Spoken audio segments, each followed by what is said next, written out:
अपने आत्माओं हम सुना करते थे श्री कृष्ण जी ने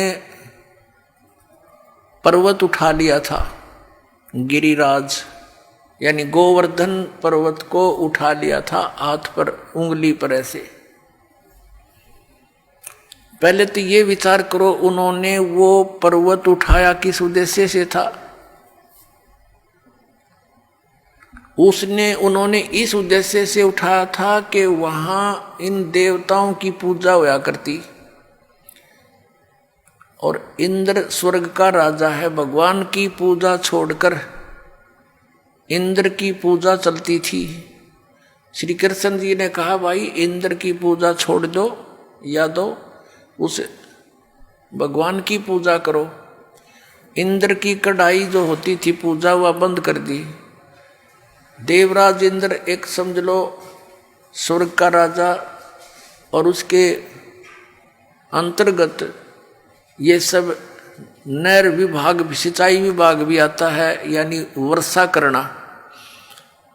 तो क्या हुआ, जब इंद्र की पूजा बंद होगी देवताओं की, इंद्र ने सोचा इनको सबक सिखाता हूं।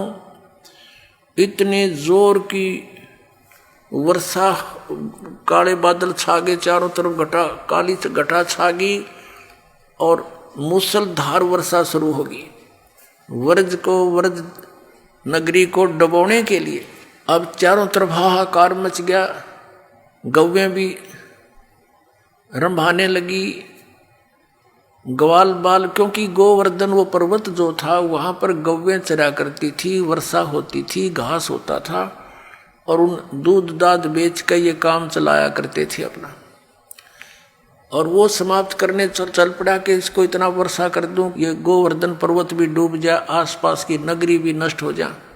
तो भगवान श्री कृष्ण जी ने उंगली पर वो गोवर्धन पर्वत उठा लिया और पूरी ब्रज नगरी के ऊपर से कर दिया। सारा इंद्र बरस लिया, खूब वर्षा कर ली, सारा पानी उस गोवर्धन पर्वत के ऊपर ऐसे शौक हो गया, उसमें ऐसे मिल गया जैसे ब्लोटिंग पेपर शाही ने चूस लिया करे। आखिर में थक गया इंद्र, आके पैर पकड़ दिए कि मुझे अक्षमा कर दो। कहने लगे चला जाओ, तेरे को कर दिया अक्षमा, और खबरदार आज के बाद तूने अपनी पूजा के लिए व्रजवासियों को कंपेल किया। तो फिर वो गोवर्धन यथा स्थान पर रख दिया। अब पुण्यात्माओं जी, जो गुरु लोग हमें ये शिक्षा देते थे और ये कथा सुनाते थे, श्री कृष्ण जी ने गोवर्धन उठाया, और फिर वो इन्हों कहते थे देवी देवताओं की पूजा करो, श्राद्ध निकालो। अरे भले आदमी हो, श्री कृष्ण जी ने तो देवताओं की पूजा छुटवाई थी, तुम दर्द कर रहे हो, उनके विपरीत ज्ञान दे रहे हो, गुण गा रहे हो श्री कृष्ण के, और तुम इसको भगवान बता रहे हो। परमात्मा कहा करते थे कि केवल एक इस लीला से ही तुमने उसको भगवान मान लिया, ये तुम्हारी नासमझी है, बालक बुद्धि है कि ये कंप्लीट गॉड मान लिया तुमने, गोवर्धन उठा लिया था। क्या बताते हैं परमात्मा, कहते हैं गोवर्धन श्री कृष्ण धारो और द्रोणोगिरी हनुमंत, शेष नाग सब सृष्टि उठारा, इनमें कौन भगवंत।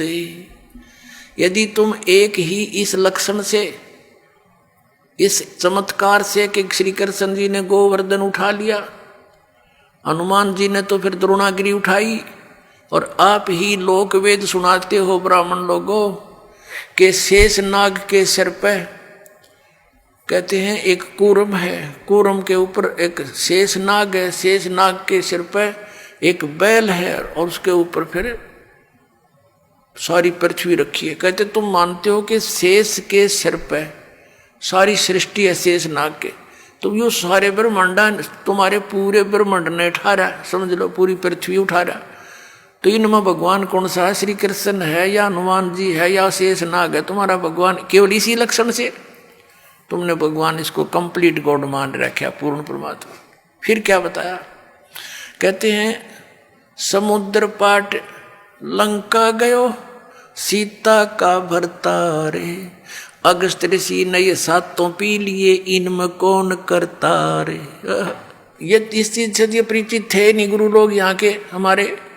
वो ये कहा करते श्री रामचंद्र जी ने समुद्र के ऊपर पुल बना दिया। परमात्मा कहते हैं यदि तुम इसी लक्षण से इसको भगवान मान बैठे तो क्या बताते हैं कि समुद्र पाट लंका गयो, यानी समुद्र को आट के पत्थर उसको ऊपर रख के और लंका चला गया। कौन? सीता का भरतार।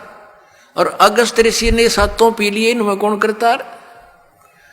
एक अगस्त नाम के ऋषि थे, उन्होंने किसी कारणवश किसी अपनी जिद के ऊपर अहंकारवश समझो वो सातों समुद्रों को एक घूंट में पी लिया था, ऐसे चुल्लू उठाकर ऐसे पी लिया था। सब समुद्र खाली हो गया था, अकेली पृथ्वी रह गई थी। अब पुण्यात्मा, अब परमात्मा कहते, फिर ऋषियों की प्रार्थना से उन्होंने फिर वापस उसको कुरला कर दिया तो भर गए थे। ये आध्यात्मिक शक्ति है, मार्ग है, इसमें आप विज्ञान को ना अड़ाना। विज्ञान तो बालकों का खेल है। ये जहाज बना लिए, इस समांडी पाइक के कंप्यूटर बना लिए हैं, परमाणु बम बना लिए, और 2 साल वर्षा ना करे भगवान, ये धरे धराए रह जा थारी साइंस किधर ढूंढे नहीं पाओ। जर लगे खड़े खड़े इन जहाजों के ऊपर कुछ बैठनिया नहीं पाओ।